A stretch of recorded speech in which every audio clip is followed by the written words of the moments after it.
దైవ మర్మములు. సహోదరుడు భక్తి సింగ్ గారి అనుభవంలో దేవుడు ఆయనకు బయలుపరిచిన దైవ మర్మములు. నవంబర్ 16. యెహోవా విమోచించిన వారు పాటలు పాడుచు తిరిగి సియోనునకు వచ్చెదరు. వారి తలల మీద నిత్యానందముండును, దుఃఖమును నిట్టూర్పును ఎగిరిపోవును. యెషయా గ్రంథం 35:9.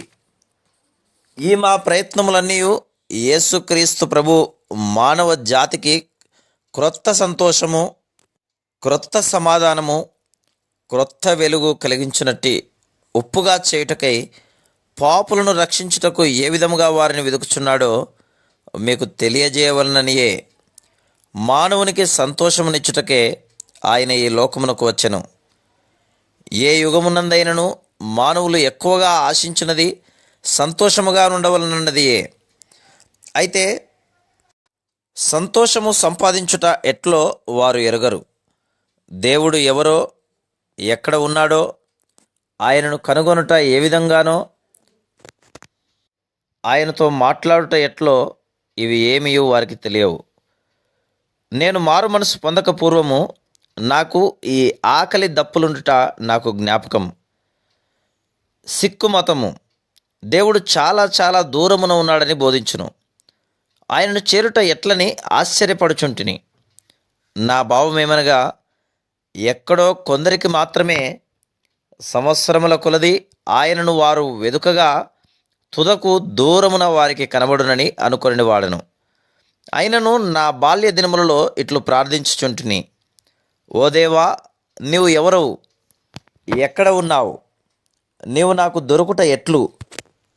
ఈ మాటలతోనే అనేకసార్లు ప్రార్థన చేస్తిని. ప్రార్థన చేసిన కొలది అంతకంతకు ఆయనకు దూరమగుచుంటినని గ్రహించి తిని.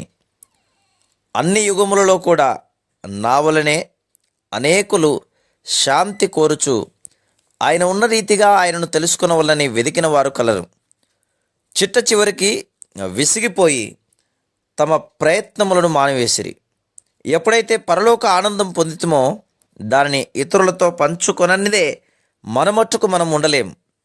పొరుగు వారితోనూ, పరాయి వారితోనూ, బంధువులతోనూ, కలిసిన వారెల్లరితోనూ, శత్రువులతో సహా దానిని పంచుకొనవలనని మనము ఆశించెదము.